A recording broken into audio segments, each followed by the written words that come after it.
Dr. Richard, that would be a pleasure. The floor is yours for 2 minutes. Thank you very much. Yeah, thank you very much, Emma, and thanks Professor Yongabi and everyone who is attending today. And thanks, Emma, for giving me the time to provide perspective in a few minutes. And this is quite a very important subject. And I like the aspect of climate change is a risk multiplier, but at the same time, it is an opportunity multiplier, as Professor Yongabi did indicate. But I would just like to put things in perspective and provide a different angle to this very crucial topic so that we can better understand how these emerging mental health challenges of climate change could also be viewed. And I would like to put this using an African proverb, which I like to use a lot, that an old man who wakes up early in the morning to go to work was once a young man who slept a lot. And so what this means in context is that if we are not careful to put things in perspective, especially within the African continent, we might end up putting a lot of emphasis in aspects that might not necessarily be capturing the key issues. Africa is a young continent that is established. Over 60% of the population is youthful. And the context of climate change and mental health in the African continent is actually about arresting a situation that should not plunge these young people into a crisis. So it is about applying ourselves today to avert the risk of depression tomorrow. So why do I say so? So the analysis is clear. When you look at the data, the psychological impacts of any extreme event or disaster it exceeds physical injury by 40 to 1. And this is to say that most injuries experienced during climate-induced disasters are primarily psychological injury.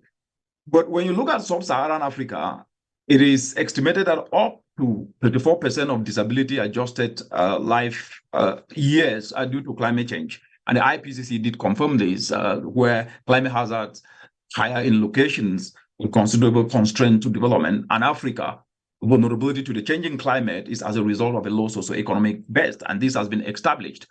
So why I decided to put this in perspective is that when you look, if it is as a result of low socioeconomic base, you look at Louisiana in 2020 that was hit by hurricanes, where able the inhabitants were able to access insurance. When you look at Cyclone Idai that hit Southern Africa in 2019, causing damages exceeding $3 billion US, there was no talk of insurance among the most vulnerable. So Africa, disproportionate vulnerability, therefore comes down to low socioeconomic. Now that takes me to the point that as we speak today, just by June this year, 2023, extreme weather events in the continent affected about 19 million people and killed at least 4,000 individuals.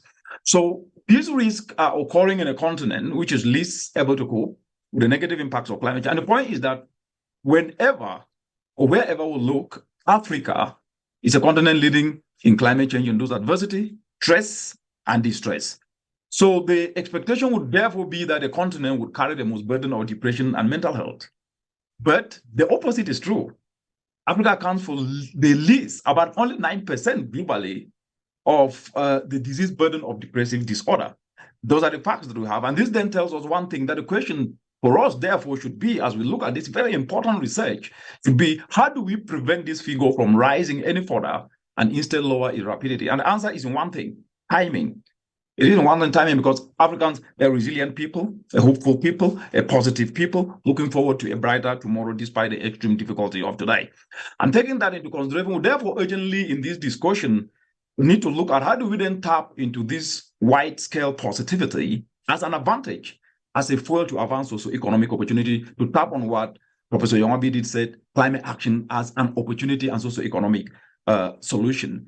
And with Africa accounting for less than 1% of global research output and a lack of psychiatric studies, mostly on mental disorder associated with climate change within the African context. So my message today, as we discuss this, is actually let's leverage the goodwill and positivity that exists today to avert the crisis of climate change, induce depression into the future. And I would like that as you discuss, you need to start looking at one aspect which is very important and has been absent in the continent and in the global sphere, which is narrative.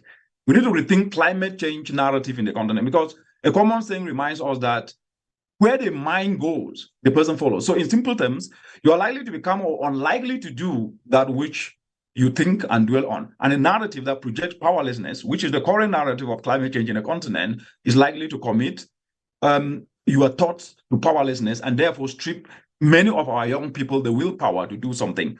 And therefore, if we start now to pivot climate action as an investment opportunity, as a solution, and engage young people and communicate in a positive language, that will be very, very important. And it will be good for research to look at what role does positivity in climate communication play within this mental health. The second aspect is the translation of the current climate plans, because the continent, some people have christened it the continent a cemetery for policies and a cemetery for strategies, which then means that we need to now start translating those strategies and plans into investment plans and start making sure that, because as we're speaking today, 72% of all climate plans in the continent do not have investment plans.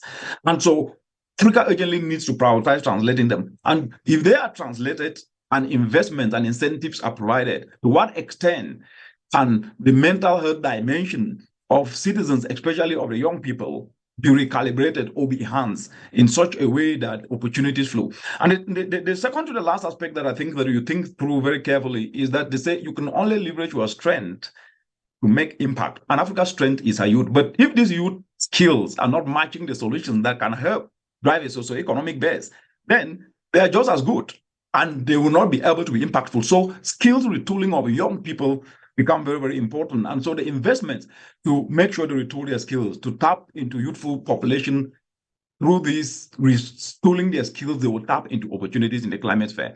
And the last but not the least aspect that I think is quite very, very key is the continent do have opportunities that could be looked at through the indigenous knowledge space, because even the Intergovernmental Panel on Climate Change, the IPCC, that was released in 2022, did clearly indicate that the critical findings of that report were that if the world keeps heating below 1.6 degrees, which we're already at 1.1 degrees as we speak today, then up to 8% of today's farmland will become climatically unsuitable.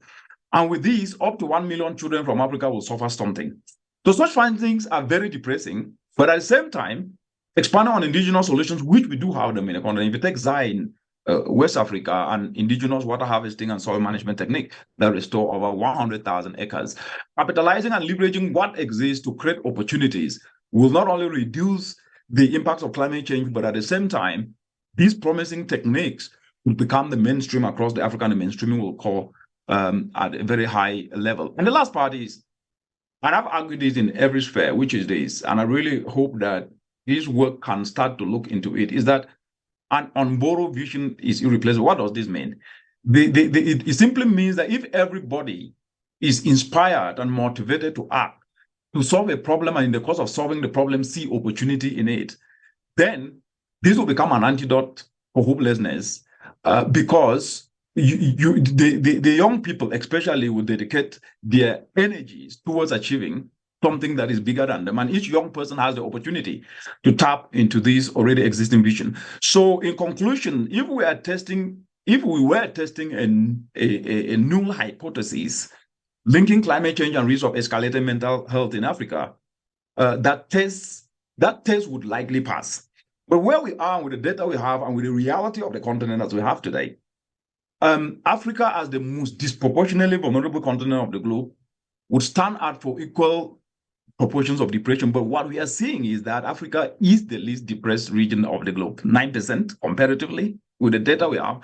So what this means is that we urgently need to tap this manifest of the continent's resilience, the continent's hopefulness and positivity, and drive an enterprise dimension to climate action that will effectively address the root cause of vulnerability and drive up mental health risk, which is a low socioeconomic base. So this is what I think policy and research in Africa should prioritize, especially in this work, as far as addressing climate change and induced health is concerned. And this way will build a socioeconomic base linked to the drivers of mental health, but also the opportunities in different sectors that can collectively be propelled forward with incentives put in place. Thank you very much, Dr. Emma.